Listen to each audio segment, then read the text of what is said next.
4시간 만에 구속된 김창민 감독 폭행범들 부실 수사 덕에 7개월 활보. 안녕하십니까? 32년 9개월 동안 검찰 수사관으로 근무하며 수많은 형사사건의 실체를 파헤쳐온 형사전문대전 이병창 법무사입니다. 제가 32년 9개월 검찰 수사 현장을 넘나들며 목격한 진실은 때로 너무나 명백함에도 불구하고 절차와 증거의 부재라는 장벽에 부딪혀 외면받기도 하였습니다. 오늘 다룰 고 김창민 감독의 사건은 우리 사법체계가 피해자의 눈물을 닦아주기 위해 얼마나 치밀해야 하는지를 뼈저리게 보여주는 사례입니다. 1. 사건 브리핑. 7개월의 침묵과 4시간의 단죄. 지난해 10월 고 김창민 감독은 발달장애가 있는 아들 앞에서 가해자들에게 무참히 폭행당했습니다. 폭행 발생 2시간 만에 심정지 상태에 이르렀고 결국 뇌사 판정을 받은 뒤 장기 기증을 통해 4명에게 새 생명을 주고 세상을 떠났습니다. 그러나 법의 심판은 너무나 더디게 움직였습니다. 경찰이 청구한 1차 구속영장은 기각되었고 그 사이 주범 이모 씨는 가명으로 힙합 음원을 발표하는 등 피해자와 유족을 기망하는 행태를 보였습니다. 유족들이 직접 식당 CCTV를 확보해 검찰을 찾아가 보안 수사를 간청하고 언론 보도를 통해 사건의 참혹함이 세상에 알려진 뒤에야 수사는 급물살을 탔습니다. 검찰 전담팀 구성 후 단 3주간의 재수사 끝에 확보된 증거들은 가해자들을 4시간 만에 구속하기에 충분했습니다. 2. 검찰 수사관의 시선. 영장에서 누락된 20여 차례의 폭행과 살인의 고의. 저는 32년 넘게 수사 서류를 만지며 영장의 글자 한자가 가진 무게를 체감해왔습니다. 이 사건의 1차 영장 기각 원인을 들여다보면 초동 수사의 부실함이 명확히 드러납니다. 당시 경찰이 제출한 영장에는 가해자의 20여 차례에 걸친 잔혹한 폭행 사실과 발달장애가 있는 자녀 앞에서 범행이 이루어졌다는 가중처벌 요소가 제대로 반영되지 않았습니다. 검찰 재수사 과정에서 압수수색을 통해 확보된 휴대폰 녹취 속 죽이려고 때렸다는 문구는 이 사건의 성격을 단순 상해치사에서 살인미수 또는 살인의 고의가 있는 범죄로 전환시키는 결정적 스모킹건이 되었습니다. 수사관의 직관으로 볼 때 초기 단계에서 가해자의 통신기기와 주변 인물에 대한 압수수색만 신속히 이루어졌어도 유족들이 7개월이라는 고통의 시간을 보낼 필요는 없었을 것입니다. 수사는 속도보다 정밀함이 우선되어야 하지만 정밀함을 놓친 속도는 결국 부실이라는 결과만을 낳습니다. 3. 대법원 판례 분석. 살인의 고의 판단 기준. 우리 대법원은 88도 692 판결을 통해 살인죄에 있어서의 범해, 즉 고의에 대해 살인죄에 있어 범인은 자기의 행위로 인하여 타인의 사망의 결과를 발생시킬 만한 가능 또는 위험이 있음을 인식 또는 예견하면 족한 것이고 사망의 결과 발생 또는 희망할 것은 필요치 않으며 그 인식 또는 예견은 불확정적인 것이라도 소위 미필적 고의가 있다고 보아야 할 것이다 라고 판시한 바 있습니다. 또한 범의가 있었는지 여부는 가해자의 평소관계, 범행의 동기, 사용된 흉기의 유무와 종류, 공격의 부위와 반복성, 범행 후의 결과 등 객관적 사정을 종합하여 판단합니다.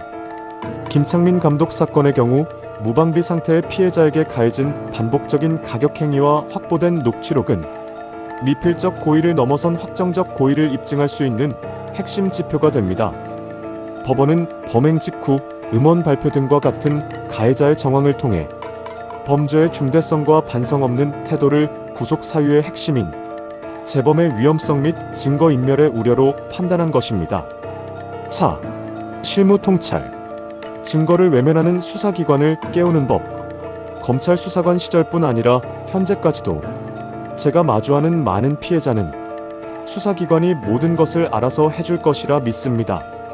하지만 현실은 그렇지 못할 때가 많습니다. 수사관은 수많은 사건에 치여 결정적인 디테일을 놓치기 일쑤입니다. 이때 피해자 측이 취해야 할 실무적 노하우는 크게 3가지입니다. 첫째, 직접적인 증거 확보의 우선순위를 정해야 합니다. CCTV 데이터는 보존 기간이 짧으므로 사건 직후 사설 포렌식이나 법적 절차를 통해 신속히 확보해야 합니다. 유족이 직접 식당을 찾아가 영상을 구한 것은 이 사건을 살린 신의 한 수였습니다. 둘째, 전문가의 시선으로 범죄 사실의 재구성이 필요합니다. 단순 폭행이 아니라 발달장애 자녀를 동반했던 피해자의 특수성, 공격의 집요함 등을 수사기관이 이해하기 쉬운 논리로 정리하여 제출해야 합니다. 셋째, 수사기관의 미진한 태도에 대해서는 상급기관에 대한 이의제기나 보완 수사 요구를 전략적으로 활용해야 합니다. 검찰 실무 기재례에 부합하는 정교한 의견서는 담당 검사로 하여금 사건을 다시 들여다보게 만드는 힘이 있습니다. 5. 크유앤드어 부실 수사 대응과 구속영장 발부의 핵심. 많은 분이 궁금해하시는 내용을 수사 현장의 관점에서 정리해보았습니다. Q1. 경찰의 1차 영장이 기각된 가장 큰 이유는 무엇이었을까요? A1. 영장심사에서는 범죄의 소명 정도가 가장 중요합니다. 당시 경찰 영장에는 20여 회에 이르는 폭행의 반복성과 발달장애 아동학 범행과 같은 가중 사유가 제대로 기재되지 않았습니다. 판사 입장에서는 단순히 술자리에서 벌어진 우발적 시비로 판단했을 가능성이 높습니다. 수사기관이 범죄의 참혹함을 서류에 제대로 녹여내지 못하면 영장은 기각되기 쉽습니다. Q2. 검찰 재수사에서 가해자가 4시간 만에 구속된 비결은 무엇인가요? A. 결정적인 물증의 차이입니다. 검찰은 휴대폰 압수수색을 통해 죽이려고 때렸다는 녹취를 확보했습니다. 이는 가해자의 주관적 의도인 살인의 고의를 객관적으로 증명한 것입니다. 또한 7개월간 가해자가 반성 없이 음원을 내는 등 유족을 조롱한 정황이 증거인멸 및 도주 우려로 강력하게 작용했습니다. Q3. 수사가 지지부진할 때 피해자가 직접 증거를 찾는 것이 법적으로 유효한가요? A3. 매우 유효하며 결정적입니다. 수사기관이 확보하지 못한 CCTV나 목격자 진술을 피해자가 확보해 제출하면 수사기관은 이를 무시하기 어렵습니다. 다만 증거 확보 과정에서 무단 침입 등과 같은 위법한 방법을 쓰면 증거 능력이 부정될 수 있으므로 전문가의 법적 조언을 받아 적법하게 확보하는 것이 중요합니다. 6. 마지막 한마디. 정의의 시간은 결코 늦지 않아야 합니다.